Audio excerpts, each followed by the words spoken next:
26년도로 오면서 생계비가 증액된 것만큼 비례해서 추가 생계비 일부 항목들도 증가했다.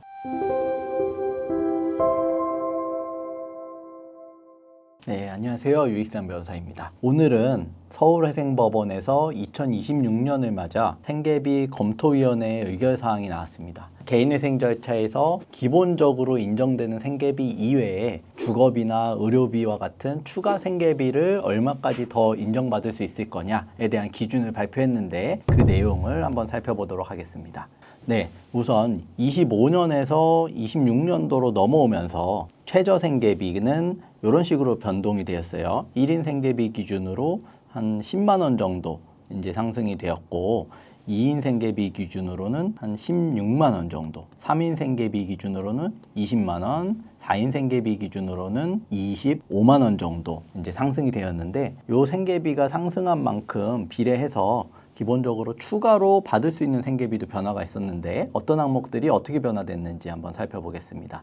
일단 주거비 항목의 변화가 있는데 서울특별시 기준으로 한다면 1인 가구 기준으로 25년도에는 51만 3천 원이었습니다. 26년도로 넘어오면서 58만 9천 원으로 7만 원 정도 추가 생계비를 더 인정받을 여지가 생겼다. 이제 이렇게 볼 수 있습니다. 그런데 여기 이제 주거비의 총 인정 한도라고 되어 있고 가운데 부분에는 중위소득 100분의 60에 포함된 것을 볼 수 있는 주거비 이렇게 되어 있는데 26년 기준으로 말씀드리자면은 1인 생계비가 153만 원인데 그 153만 원 중에는 기본적으로 주거비가 27만 원 정도가 포함되어 있다라는 겁니다. 그런데 1인 가구 기준으로 서울에서 거주를 하려면 27만 원의 주거비로는 주거비가 워낙 많이 드니까 감당이 안 되겠죠. 그래서 1인 가구 기준으로 서울에서 살려면 86만 원 정도까지 주거비를 지출하는 거에 대해서는 법원이 인정을 해줄 수 있다. 다만 153만 원 중에 27만 원은 포함되어 있으니 포함되어 있지 않은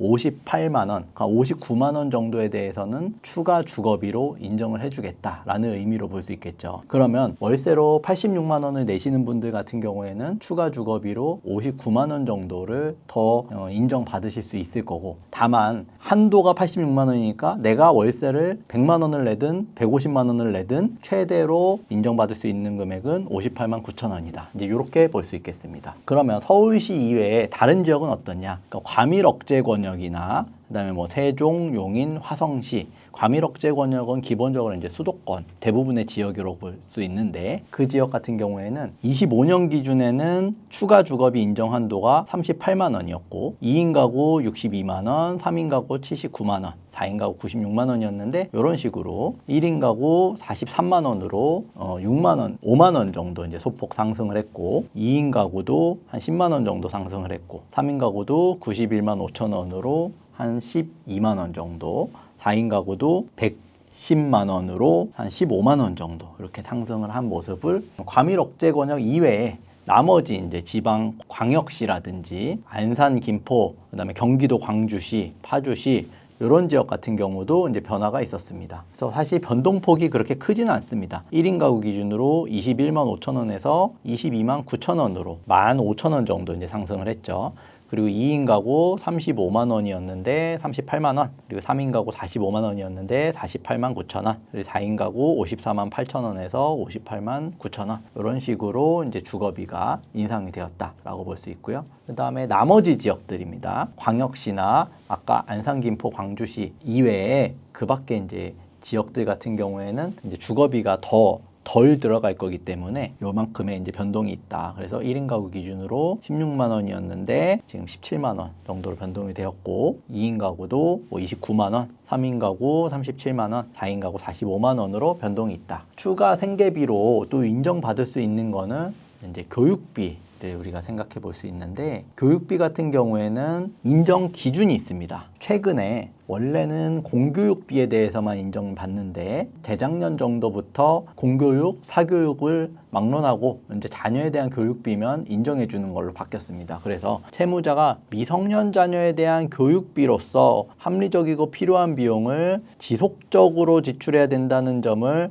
납부고지서 납입증명서로 뒷받침하면 인정을 해준다. 이게 이제 첫 번째고, 두 번째는 자녀가 이제 장애가 있는 경우 특수교육이 필요한 경우에는 인정을 해주겠다라는 거고, 비용 한도를 살펴보면 26년 기준으로 자녀 교육비에 대한 추가 한도는 20만 원입니다. 그러니까 총 한도는 28만 9천 원인데 중위소득 100분의 60의 중위소득은 생계비죠. 그러니까 1인 생계비 153만 원 중에는 약 8만 9천 원 정도 되는 교육비가 이미 포함되어 있다라고 보는 거고, 그걸 넘어서는 비용에 대해서는 추가로 20만 원까지 인정을 해주겠다라는 겁니다. 근데 25년 기준으로 봤을 때는 19만 원이어서 만 원 정도 이제 올랐습니다. 그리고 특수교육비 같은 경우에는 추가로 50만 원까지 인정을 해주겠다. 이렇게 이제 발표를 했고요. 그다음에 의료비도 있습니다. 왜냐하면 이제 몸이 불편하신 분들은 계속적으로 병원에 통원하시면서 치료를 받아야 되는데, 생계비로 주어진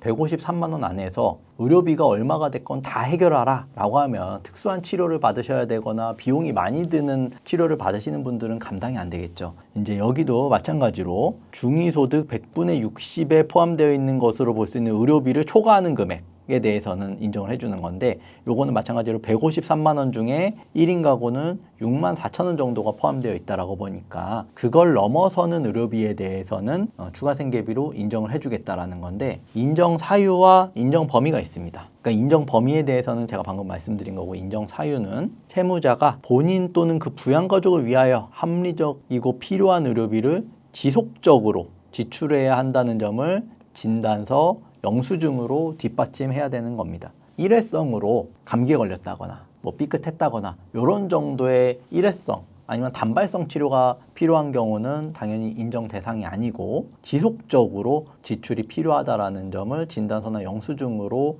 입증을 해야 기본 생계비 이내에 들어있는 거를 초과하는 금액에 대해서는 인정을 해주겠다. 이제 이런 의미로 보시면 될 것 같습니다. 그리고 작년부터 이제 시행됐던 건데, 고소득자를 위한 소득 연동형 생계비도 있습니다. 월 소득이 기준 중위소득 150%를 초과하는 채무자의 기타 생계비를 인정해 주는 건데, 쉽게 말하면 고소득자 분들에 대해서, 고소득자이면서 개인회생을 진행하는 분들 같은 경우에는 상대적으로 소득이 적으시는 분들 대비해서 월 법원에 납부해야 되는 변제금이 굉장히 커질 수밖에 없습니다. 그리고 소득 수준이 높기 때문에 과거에도 지출 규모나 지출 항목이 상대적으로 더 클 수밖에 없고, 이런 분들에게 똑같이 최저 생계비로 생활을 해라 라고 하면 이분들이 이제 개인회생을 끝까지 완주하는 데는 상당히 이제 어렵다. 이제 이런 취지를 보고 고소득자들 같은 경우에는 합리적으로 추가로 인정해 줄 수 있는 생계비가 있다면 기타 생계비로 인정을 해주겠다라는 거거든요. 월소득이 기준 중위소득 150%를 초과해야 됩니다. 그러면 지금 1인 가구 기준으로 중위소득은 250만 원인데 150%를 초과하려면 1인 가구 기준 월 소득이 384만 원 이상인 분들, 2인 가구 기준으로는 월 소득이 630만 원 이상인 분들, 이렇게 이제 고소득인 분들, 세후 실수령 소득 기준입니다. 이런 분들 같은 경우에는 채무자의 경제적, 사회적 기본 생활을 위하여 향후에도 지출할 것이 소명된 경우에 기준 중위소득 100% 한도 내에서 기타 생계비로 인정하여 생계비에 반영할 수 있다. 다만 변제율이 40% 미만이 되거나 최근 6개월 발생한 채무가 50%를 초과하는 경우에는 인정하지 않을 수 있다. 결국에는 법원의 허가사항이고 반드시 인정을 해주겠다라는 것은 아니겠죠. 예를 들어서 1인 가구이신 분이 고소득자로서 월 소득이 실수령 기준으로 380만 원 이상이라면 예전 같은 경우에는 153만 원의 생계비를 인정받았겠지만, 이제 필요성이 인정된다라고 하면, 법원에서 허가해주면 인정받을 수 있는 생계비는 이제 250만 원까지 늘어날 수 있다. 이제 이런 취지로 이해하시면 될 것 같습니다. 그리고 마지막으로 이제 성년 자녀의 부양가족 인정 기준인데, 이것도 작년부터 이제 시행이 된 겁니다. 원래는 미성년 자녀에 대해서만 부양가족으로 인정을 해주고, 성인 같은 경우에는 경제적 자립이 가능하니 부양가족으로 인정을 안 해줬는데, 이 기준이 자녀가 경제활동이 가능한 연령대, 즉 성인이라고 하더라도 만 21세 미만으로서 과거 1년간 소득이 없거나 소득금의 합계액이 100만 원 이하인 경우에는 채무자가 실제로 부양하여 왔다라고 볼 수 있다면 부양가족으로 인정할 수 있다라고 되어 있습니다. 그러니까 이제 뭐 재수생 자녀라든지 뭐 대학교 1학년 이런 정도의 이제 자녀들에 대해서는 일정 기간은 부양가족으로 인정을 해주겠다. 이제 이런 취지로 보실 수 있을 것 같습니다. 작년 대비 사실 크게 달라진 내용이 없고 26년도로 오면서 생계비가 증액된 것만큼 비례해서 추가 생계비 일부 항목들도 증가했다. 이런 정도로 정리하시면 될 것 같고 관련한 구체적인 자료는 서울회생법원 홈페이지나 아니면 제 블로그에 이제 업로드가 되어 있으니 그 부분을 좀 더 구체적으로 살펴보시면 될 것 같습니다. 감사합니다.